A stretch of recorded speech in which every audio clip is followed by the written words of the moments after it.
Unboxing. En la historia de mi vida como artista hay un producto que es el más popular y esta caja está llena y tiene un diseño nuevo. ¿Dónde está? ¿Dónde está? Quiero el diseño nuevo. La familia de los llaveros de teclas con luces crece con este diseño de la rana. Tiene la luz verde. La familia de teclas queda así.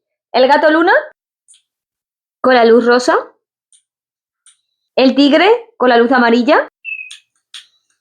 El gato de la suerte con la luz roja.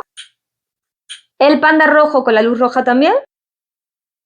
El mapache, que es el único al que la luz le cambia de color.